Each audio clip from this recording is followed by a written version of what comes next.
presentarse a uno a sí mismo es algo complicado, sobre todo cuando uno ha sido varias personas a la vez. Me imagino que en una vida corriente tú tienes un nombre y un apellido y es el que tienes toda tu vida. Lo mío ha sido más complicado porque he cambiado de nombre y de apellido muchas veces. Pues yo soy Antolín Pulido, he recuperado mi nombre hace unos 7 años. He tenido muchos nombres a lo largo de mi vida, sobre todo en las misiones, en zona de conflicto. Y yo vengo de una familia muy pobre, muy pobre. Yo nací en el 62 en una ciudad, nací a las afueras, en una huerta no propia, en una chabola, en una favela. Mi madre me parió. Estuvimos los dos solos. Y nací muerto. Luego me recuperé. Y vengo de una familia que pasó hambre en los años 60, por ser familia de perdedores y no entenderlo tampoco muy bien, porque los verdaderos activistas fueron mis abuelos y mis bisabuelos, no mis padres, pero ellos pagaron las consecuencias de todo ello. Y mi origen es un origen muy pobre. De hecho, yo he comido gato de pequeño, y sabiendo que era gato, porque no había donde comer, y incluso en los colegios era bastante difícil entrar. Los colegios nacionales no nos querían, en los colegios privados no teníamos dinero, entonces teníamos que ir a colegios religiosos, donde tenían una cuota para pobres. Yo era uno de esa cuota. Y teníamos que ir con un uniforme diferente para que se viera que éramos pobres. Y cada vez que entrábamos al aula teníamos que decir, dar gracias a Franco, dar gracias a Dios, a Franco y a los papás de los compañeros por dejarme estudiar. Marchamos de aquí, esto era insoportable. Descubrí un mundo fuera, a colores, que era México y Francia, México de pequeño. Volví a España y vi que seguía en blanco y negro y que había muerto el Franco, pero no había muerto.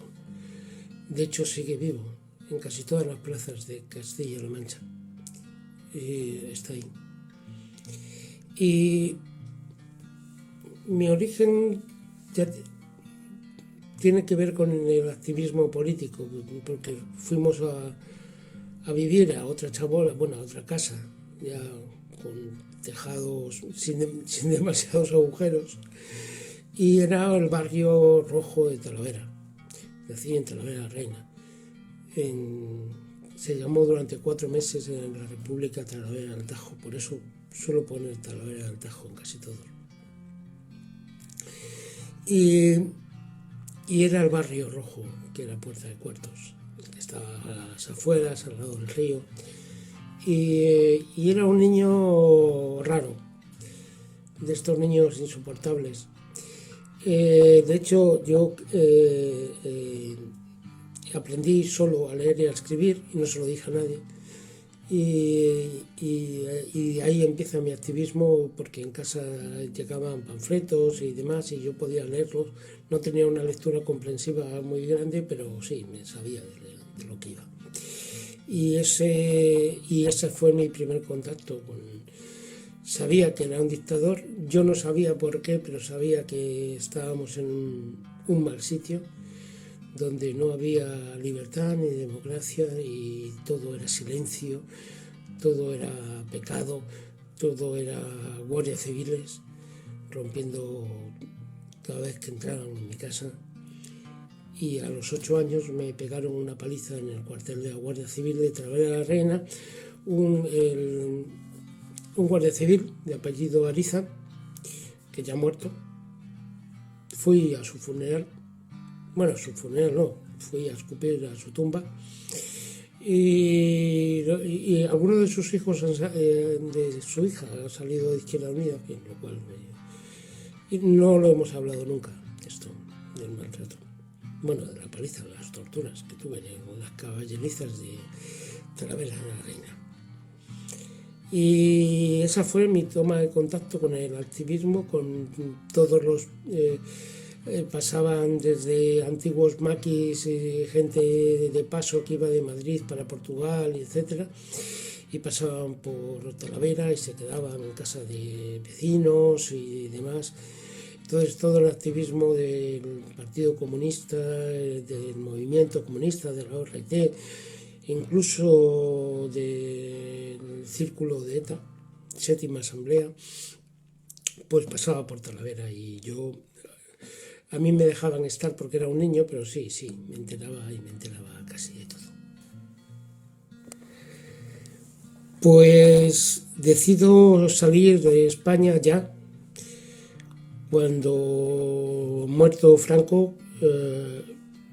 Tengo otro encontronazo en un 1 de mayo con Pacheco, con Bill del Niño. Él no me dio 2 golpes de karate, porque sabía karate él, y hacía el gilipollas. Y en los bajos de la Dirección General de Seguridad, sí, en la Puerta del Sol, donde ahora se comen las uvas. Pues ustedes ven uvas y yo veo el miedo que pasé. Recién muerto Franco, pues cuando vieron que era más joven de lo que aparentaba, luego me dejaron ir. Pero sí, me sobaron los morros. Y decidí luego durante un tiempo no sabía dónde. Vengo, ya os dije, de familia muy, muy pobre, con pocos medios ni para estudiar ni para nada. Y decidí irme fuera de España, y dónde mejor que estudiar que en Cuba.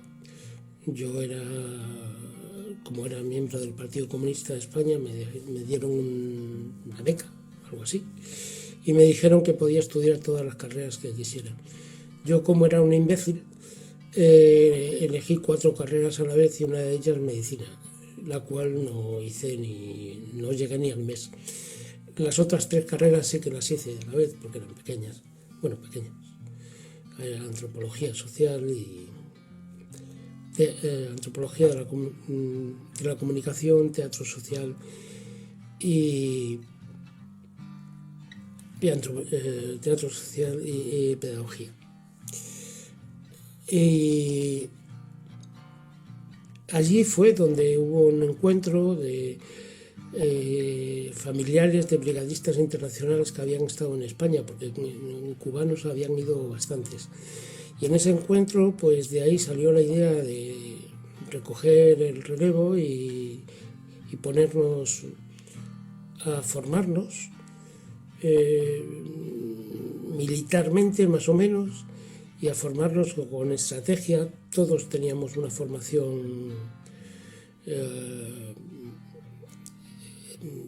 de 2, 3 licenciaturas, y nos dieron una pequeña formación militar muy, muy, muy básica, que luego tuvimos que ir aplastando, preparando, ¿no? Y me decidí, estuve primero en la guerra de Nicaragua, pero anteriormente ya había estado en zona de conflicto con 16 años, antes de irme. Estuve en por la parte de Marruecos, en la parte del Sáhara. Estaba ya en guerra. Y en el primer muro que estaba haciendo ya Marruecos, yo me metí con 16 años, porque me habían dado la mayoría de edad, la emancipación en mi familia se da a los 16 años. Y estuve allí hasta que me cogieron los marroquíes, y un americano de la Westinghouse, que yo dije, este tipo es el que arregla la lavadora a mi madre, y era de Texas y sabía castellano, y me metió una hostia que no veas. Se dieron cuenta de que era menor de edad y que iba a ser iba a salir en todas las noticias que un europeo, un español, Entonces nada, me dejaron ir. Y ya había estado, es decir, que ya había escuchado balas y habían caído bombas cerca de donde yo había estado. Y luego estuve pues en la Revolución de Nicaragua como brigadista, pero como brigadista integral, es decir, como las brigadas internacionales de toda la vida, que estás dentro de un ejército, lo cual no me gustó nada. Y preferimos hacer unas brigadas independientes de los ejércitos, independientes de asociaciones, independientes de todo. Y ahí es donde me convertí en brigadista, sin saberlo, sin saber cómo, pero ahí empezó una larga carrera de 50 y pico misiones en zona de conflicto. Os puedo hablar de algunas de experiencias de brigadista como brigadista internacional. Han sido 37 años. He estado en casi todos los países de África, por no decirte todos, y todos los países de Latinoamérica, grandes. Me falta Belice y alguno más. Decirte en cada uno de ellos, yo me especialicé, mi brigada se especializó, además, yo tenía grado en Cuba, como en cualquier país, y en España también, si tú tienes una licenciatura ya tienes grado militar per se, si hay una guerra. Y en Cuba yo tenía 3 licenciaturas y tenía el grado ya de capitán. Y fui a Angola y hice unas maniobras y tal, que salieron bien, evacuando esclavos de Sudáfrica, y me subieron a grado de mayor, porque en Cuba solamente hay comandante en jefe, que era Fidel Castro. Entonces el grado mayor era el grado de comandante de España. Y por eso me llamaron el comandante. Pero ya me llamaban antes el comandante, no sé por qué. Si tomármelo bien o mal. Pero me especialicé sobre todo en tema de investigación de tráfico de órganos de niños, prevenir en zonas donde ONGs han llegado y han hecho tomas de sanguíneas y cosas raras, diciendo que son una ONG de medicina y demás, y cuando normalmente son los previos a la desaparición de niños para quitarlos algunas partes, riñones, corazón, hígado, etc. Y para saber que son compatibles, claro, necesitan primero hacer unas pruebas, entonces se meten en una falsa ONG o en una ONG de verdad. Y lo que pasa es que esos datos alguien los pasa. Entonces ahí me dediqué a trabajar en contra de esa mafia, pero sobre todo a sacar niños esclavos, niños soldados y niñas en granjas de engorde, sobre todo en Mauritania, que las engordan para casarlas y las meten, bueno, las tienen atadas para engordar, porque si hay niñas que no engordan, entonces como quieren casarlas, las engordan antes a base de leche de camello y ahora a base de inyecciones veterinarias para el engorde, como el ganado. Y sobre todo me he dedicado a eso, a sacar a niños de niñas en zonas de guerra, porque los niños tienen, cuando se quedan solos, tienen una forma muy particular de funcionar, además en todo el mundo igual, que es que se juntan en pandillas, además con unas normas muy duras para la supervivencia. Y entonces cuando nos avisan vamos a por ellos, salimos de la zona verde, donde no pueden salir los cascos azules ni el ejército que esté de interposición, y nosotros, como íbamos por libre, pues entrábamos. Lo bueno que teníamos nosotros es que nadie sabía quién éramos, y el anonimato era nuestra fuerza, y teníamos bastante dinero porque hicimos una especie de asociación en Quebec, en la zona francesa de Canadá, y quien llevaba un compañero que era un alto cargo de la ONU en el tema de contabilidad lo dejó y su mujer se dedicaba al tema de música de los grandes artistas y esos grandes artistas no financiaban. Nosotros no cogimos jamás dinero de ningún gobierno, jamás dinero de nadie y nosotros íbamos voluntarios, por supuesto. Y entonces, ya te digo, decirte en cada uno es casi imposible. Bueno, de hecho, quien lo quiera, hay algo de ello. Escribí la trilogía Memoria de los Nadie y algo de ello están ahí algunos. Ten en cuenta que las misiones eran cortas y teníamos una logística muy bien preparada, teníamos muchos coches que comprábamos directamente a la Toyota y la Toyota nos lo dejaba en distintas partes de África preparados y teníamos para comprar armas porque íbamos armados, claro. Ahí no puedes ir con una florecita a sacar esclavos, a niños, sobre todo en las minas de coltán, en la zona de Congo, Uganda, Ruanda, y las minas de oro y diamantes, ¿no? Las brigadas internacionales ahora mismo están un poco descontroladas. Yo he seguido durante tantos años porque no hubo un relevo generacional.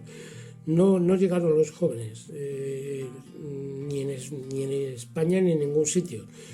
Llegaron los años 80 y había que ser moderno y había que tomarse cerveza y pasar absolutamente todo. Como en España se pasó de los que estaban en las fosas, pues los jóvenes se iban a fumar porros y las drogas que las introducía la policía en las zonas donde los jóvenes eran más rebeldes para tenerlos bien jodidos.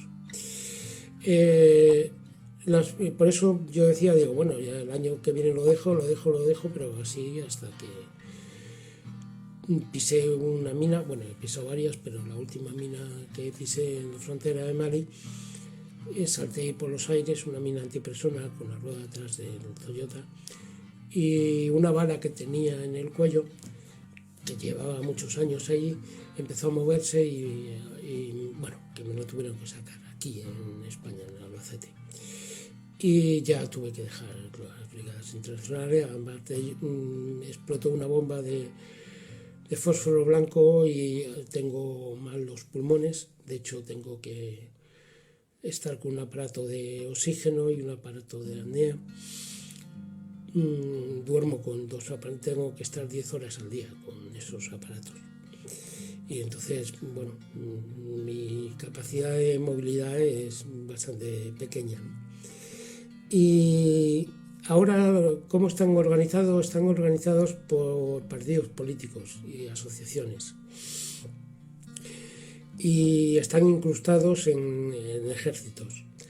Ahora mismo las brigadas internacionales que están, hay que tener cuidado, no dar ninguna información porque si los pillan de regreso a España los meten en la cárcel.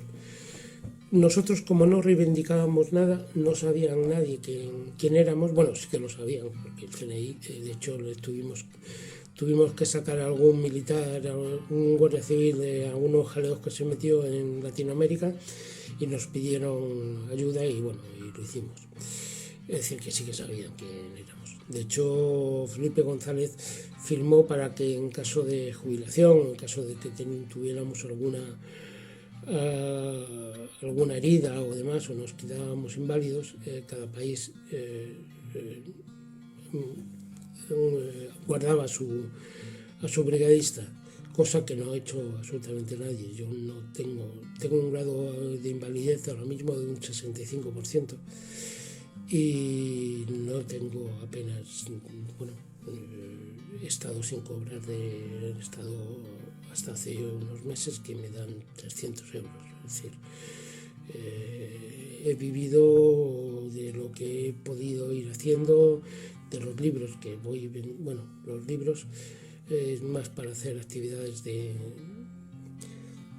brigadista interno, y que sigo haciendo misiones, pero dentro de España y demás. Y ahora están organizados, van por grupos. En España ahora mismo los que están mejor organizados son los que están con el ejército kurdo, sobre todo las mujeres y hombres españoles que están allí. Alguno ha muerto, como Lluvia de Galicia, era su nombre de batalla. Murió hace tiempo y demás. Y allí yo tengo información de ellos porque la francotiradora, que es casi todas las mujeres se hacen francotiradoras, la que las ha estado enseñando es canadiense y he estado en alguna misión con ella, es una tipa buenísima trabajando. Y ahora están organizados en eso. Bueno, con la guerra de Ucrania, los fascistas se han metido en Ucrania y los comunistas se han metido en la zona de Rusia. No sé por qué, porque Putin putea a los comunistas de aquella manera. De hecho, en Rusia los tiene encarcelados a la mayoría. Lo que pasa es que les viene bien que vayan brigadas internacionales para hacer más internacional el conflicto, a Putin y al otro fascista, que es de Ucrania, bueno, fascista relativamente, es de origen judío, su padre estuvo luchando contra Hitler, pero bueno, a él le viene muy bien que haya brigadas nazis dentro de Ucrania como parapeto con los rusos, ¿no? Y así sacar los fantasmas para que se internalice todo el conflicto. Pero vamos, no van muy bien preparados, van con más ganas que preparación militar, porque nosotros hacíamos guerra de guerrilla y ellos van más como ejército y van más como infantería, ¿no? Entonces, bueno, están organizados a través de asociaciones internas que hay en España, que no pienso contártelas cuáles son. Sobre el conflicto de Ucrania, ya lo he comentado antes, son dos países capitalistas exagerados, neocapitalistas exagerados, fascistas los dos, que se llevan mal. Pero hay que estudiar historia y hay que saber que Ucrania era un país que quien lo formó más o menos fue Lenin, es decir, y que fue el único territorio dentro de la URSS que apoyó a Hitler y le dio el apoyo necesario para llegar hasta Moscú. Por eso luego Pepe Stalin se cogió a muchísima gente, no dio nada de dinero del Estado a Ucrania y a muchos de ellos los llevó a la estepa, arriba al hielo, y metió población de origen ruso dentro de Ucrania, por eso se habla dos idiomas. Y luego tiene el tema de Ucrania, juega mucho con el tema de su central nuclear, ¿no? Que explotó. Entonces, bueno, Chernobyl está ahí, son dos países fuertes, pero bueno, Rusia es muchísimo más fuerte que Ucrania, y es que es un conflicto ridículo. Es un conflicto que Estados Unidos necesitaba un conflicto rápido para tenerlo, y sobre todo de la OTAN. Ucrania dice que quiere entrar en la OTAN. Solamente os doy un dato. Bases de la OTAN y Estados Unidos y de la OTAN hay 190. Creo que un mínimo de 190. No me hagáis mucho caso, que creo que son más. Y bases rusas fuera de Rusia hay 9. Esa es la diferencia. Entonces no quiere tener bases en su propia frontera armamento americano dentro de al lado, es decir, Rusia, como es normal. Es decir, nosotros tampoco quisiéramos tener que Marruecos tuviera bombas nucleares, es decir, no, y haríamos todo lo posible para que no fuera así. Y nada más. Esa es una de las 65 guerras que ahora mismo hay en este planeta. ¿Por qué hablamos de Ucrania? Pues por eso, porque interesa hablar de Ucrania y de Rusia. Pero la ONU, os recuerdo que la ONU tiene 65 guerras registradas hoy en día, ahora mismo. Hay 65 guerras en todo el mundo. ¿Por qué solamente se habla de Ucrania? Bueno, pues ya está. No tengo poco que decir, que se maten entre ellos. Los ricos ya se han ido, claro, no hay ningún problema, y se van a matar entre la población.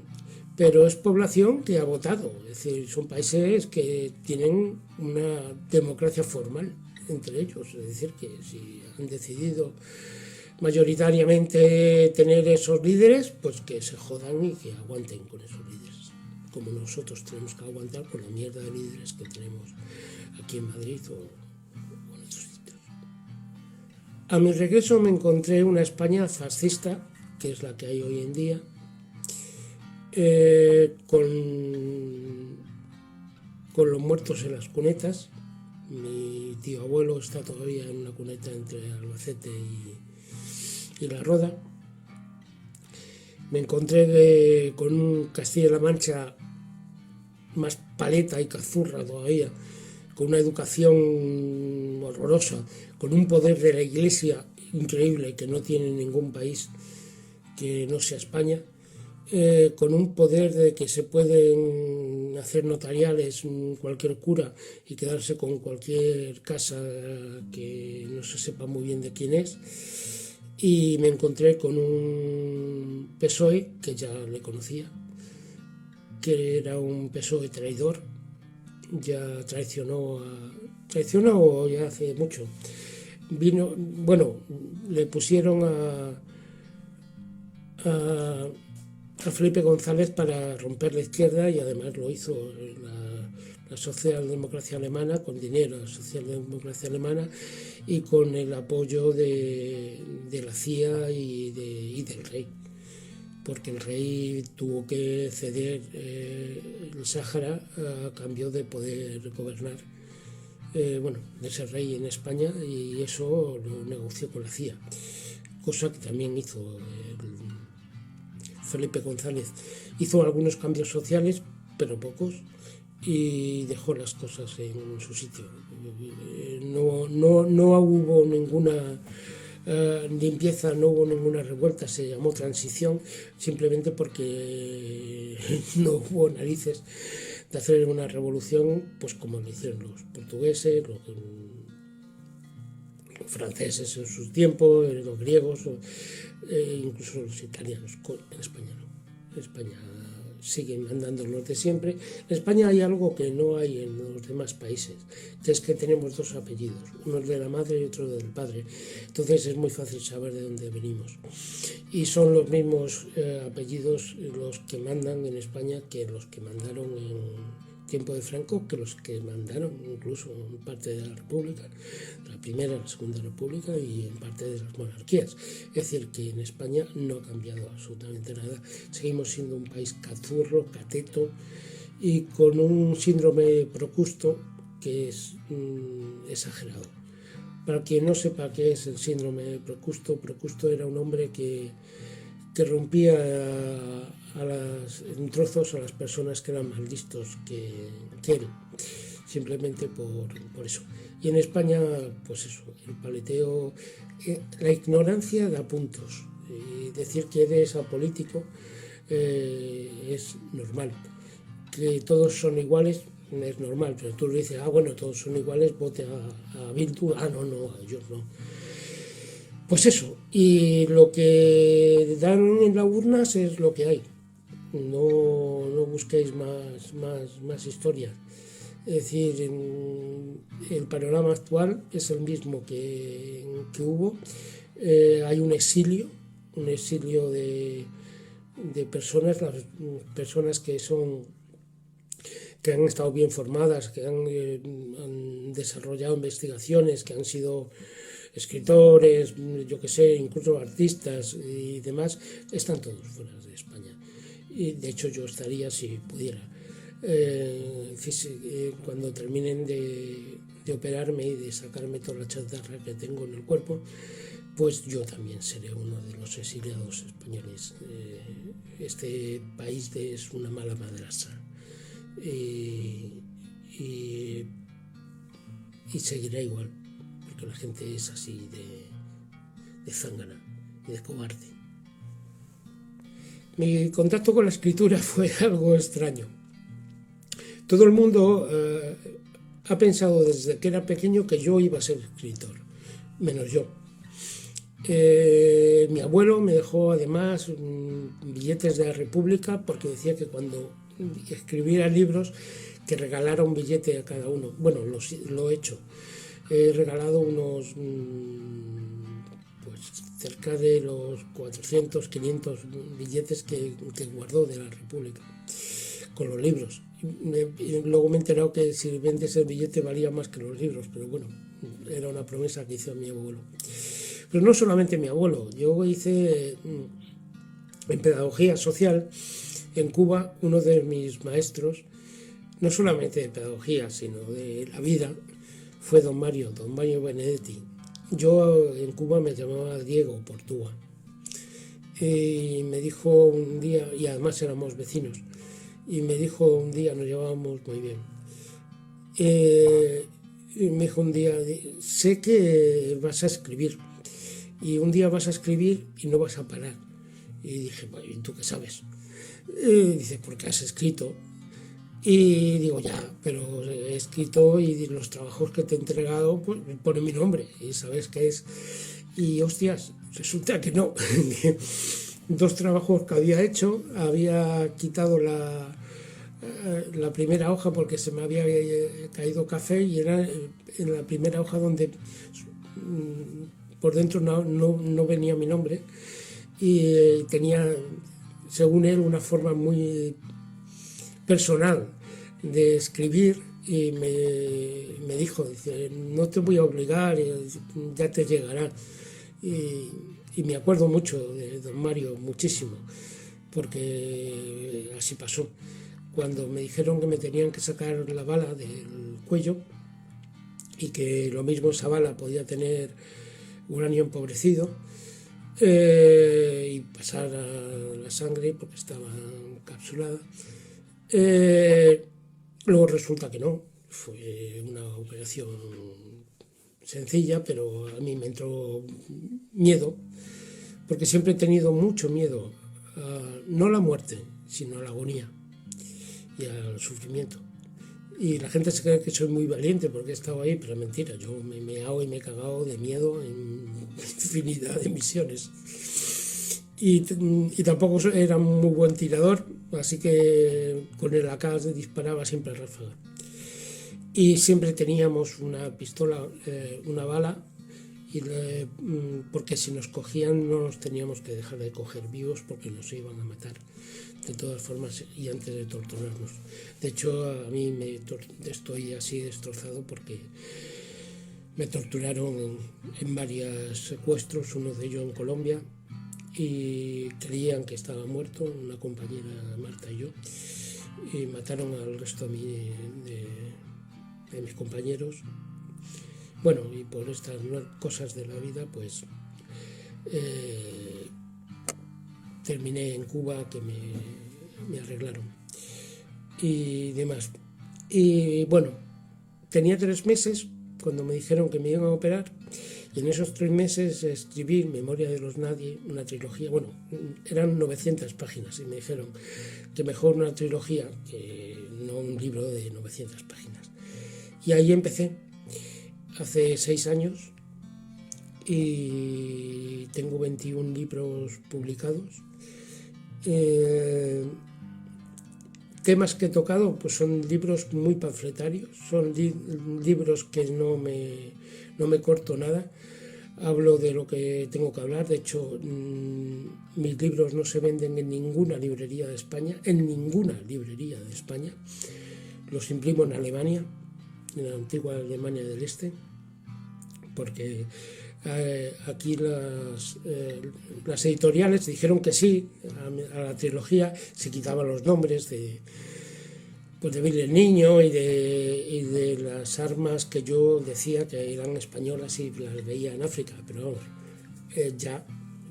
hace unos meses nos hemos enterado que el asesino criminal Juan Carlos, el rey emérito, que eso no existe, Juan Carlos I, que es un asesino criminal, por lo menos asesinó a su hermano para gobernar, y es un traficante de armas. Pues ya sabemos quién traficaba con esas armas para Arabia Saudí, y Arabia Saudí se las pasaba luego a todos los grupos terroristas que nos atacaban a Europa. La temática que he tocado, la memoria de los nadie son las misiones donde he estado. Luego he hecho alguna novela para reconciliarme con el mundo, de libertarias y sobre todo de las personas mayores. Y he tocado muchos temas. Es decir, el último que he hecho era de un librillo que había hecho pequeño, de Sesmemoria. Es un libro sobre el Alzheimer. Mi viejo murió de cáncer, pero ya tenía demencia senil, y mi madre ahora mismo tiene Alzheimer. Y hice mis primeras poesías, fue ese librito, que ahora lo he hecho con imágenes, porque me gusta diseñar. Y de hecho tengo varias exposiciones con dibujos y poemas y imágenes, ¿no? Y he tratado pues los temas de libertad, sobre todo de libertad, de justicia, he tratado temas de memoria histórica, de feminismo. Hay libros que hablan mucho, todos mis libros son feministas, en ellos habla de memoria histórica. He hecho obritas de teatro de memoria histórica para que se lean en los institutos, cosa que no he conseguido, solamente en Francia y en Galicia en algún instituto. Y mis libros son de narrativa, hay libros de cuentos, hay libros de todo. La verdad es que le he dado a todo, y en los temas son temas todos muy activistas. Soy panfletario y no me importa. Ahora mismo estoy montando una exposición, más montaje que exposición, que se llamará Hambrevirus. Y tengo 2 libros a medias, uno de pequeñas narraciones y otro un poquito más largo. Pero ahora me lo tomo con más tranquilidad, porque el activismo me quita mucho tiempo. Ten en cuenta que yo me dedico las 24 horas del día al activismo, no puedo trabajar. Mi grado mínimo al día no me permite trabajar, y tampoco tengo recursos. Lo que pasa que me dejan casa, me dejan cariño y me dejan comida. Si no, yo no podría. De hecho, yo hace muchos años viví en la calle, porque no tenía amigos, pero no quería. Y mis libros ahora mismo, hay 21, los podéis conseguir por internet, entrando incluso podéis entrar en mi página y los podéis descargar gratis en PDF, quien no tenga dinero. Y quien tenga dinero, pues me manda un email y yo se lo mando dedicado, con un sello con sellos de la República tengo muchos, que mi abuelo se quedó con bastantes. Y es lo que los mando dedicados con sellos de la República. Además tengo un cuño de misiones pedagógicas que lo suelo hacer, y a la gente le suele gustar bastante. Y podéis, eso es antolinpulido@gmail.com, es así de fácil. Antolín Pulido, estoy en Twitter, estoy en Facebook, aunque yo de eso no, bueno, pero bueno, estoy ahí. Y podéis conseguir mis libros. Los precios son muy baratos, además los mando por correo y desde 12 euros. Son libros, normalmente pesan más de medio kilo los grandes, y solo mandarlos vale 5 o 6 euros. Y los vendo a 18 20 euros los más grandes. Es decir, que son libros muy, muy económicos. Y ahí estás, ahí me podéis localizar. Pues mi tarea de activismo va por varios sitios. La primera, bueno, ahora mismo estoy mandando a los diputados ya he mandado a los diputados del PSOE una carta al Congreso de Diputados llamándolos traidores, traidores al pueblo saharaui, traidores al pueblo español y traidores a las resoluciones de la ONU. Ahora estoy preparando las cartas para la Asamblea de Madrid. He hecho una banderita, hago banderas y os voy a poner una que os vais a entender, que quiero que la visitéis. Pues eso, el ladrón, traficante, putero, armas españolas, sí, traficadas por un rey, matan. Esta es la bandera de Yemen y estoy por la República y estoy por los 3000. Se hizo un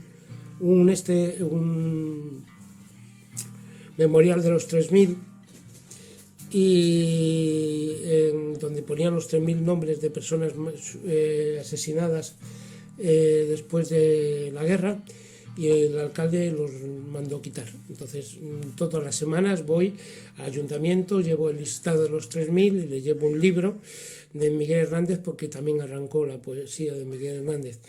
Todos los meses voy al memorial, donde hacemos un acto de recuerdo, y todos los meses voy al memorial de Miguel Hernández, porque hace 80 años desde su asesinato. Ahora estoy haciendo un trabajo con las brigadas, con los que vinieron de México, de las brigadas internacionales. Hemos hecho una asociación hispano-republicana con la República de México, y de hecho me han publicado unos libros de memoria de los nadie, uno en México. En México estoy teniendo, bueno, movimiento,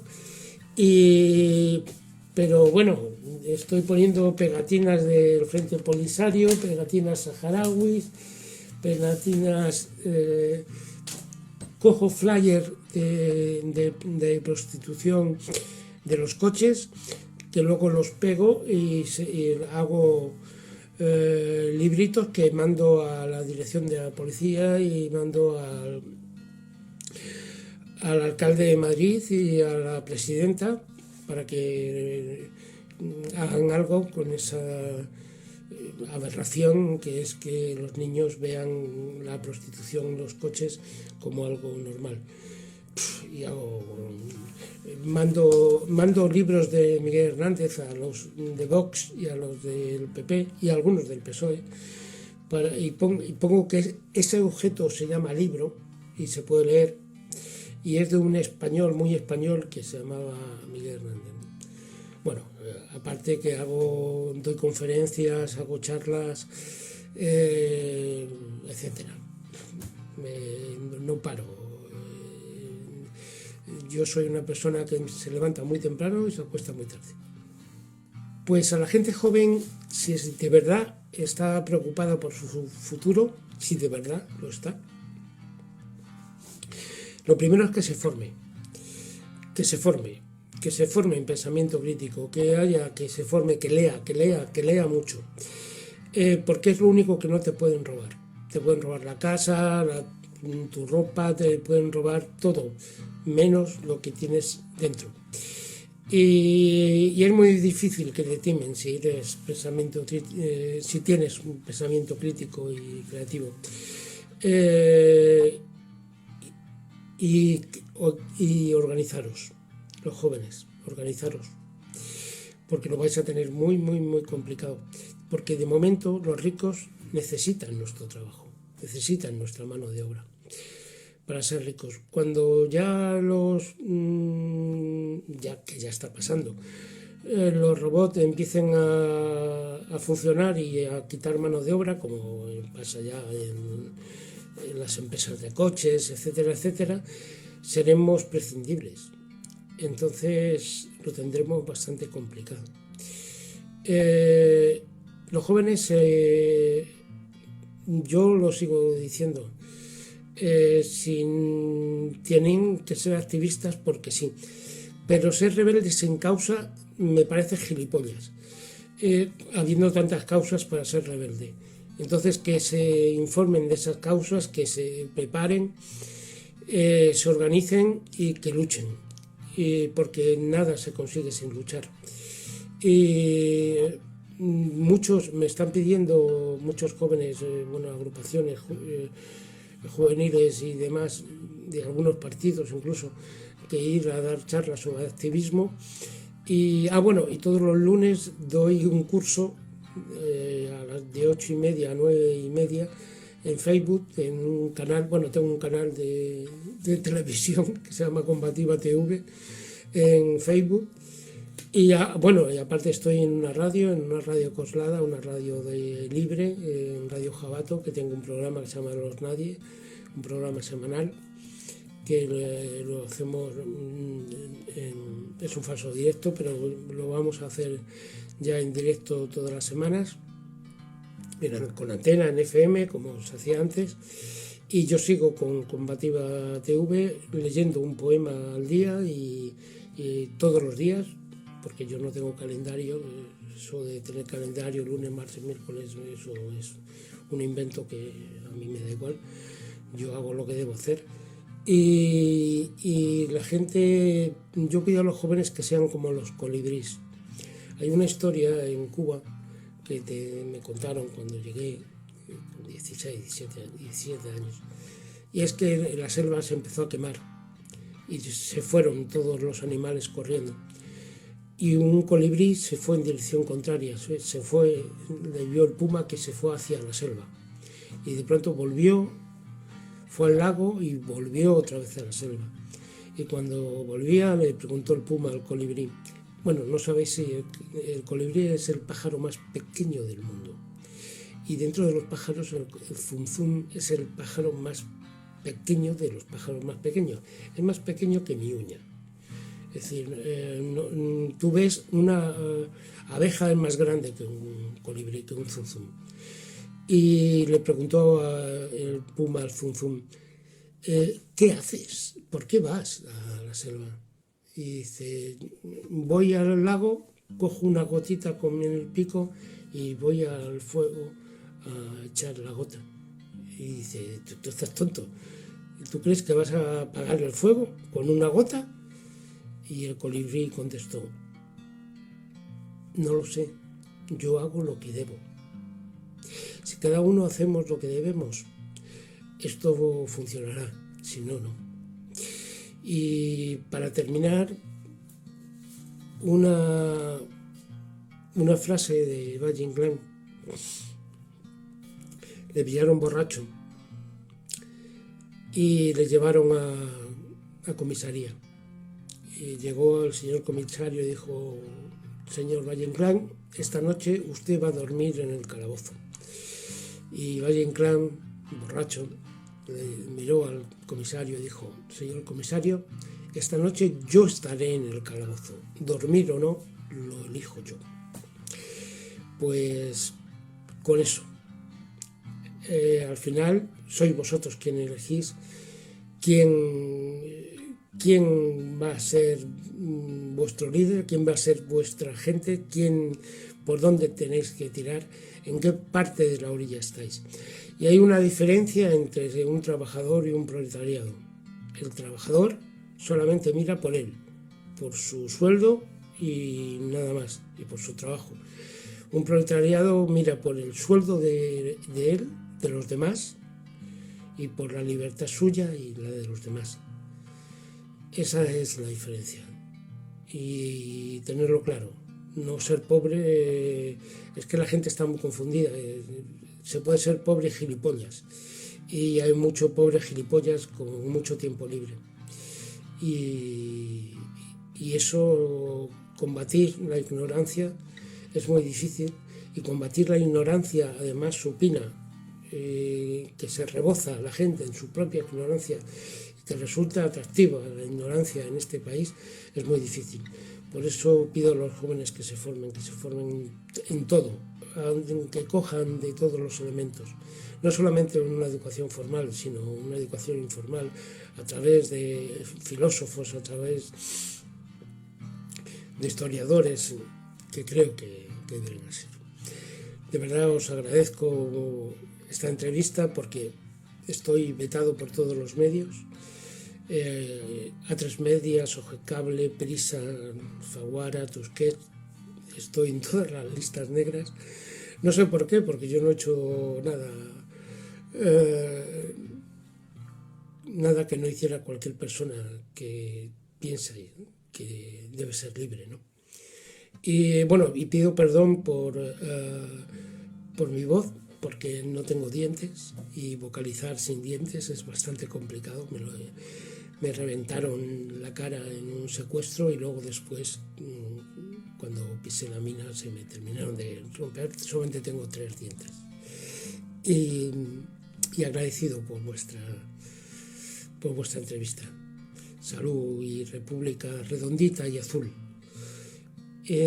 Para los que no lo entiendan, es el planeta Tierra. Siempre a la orden.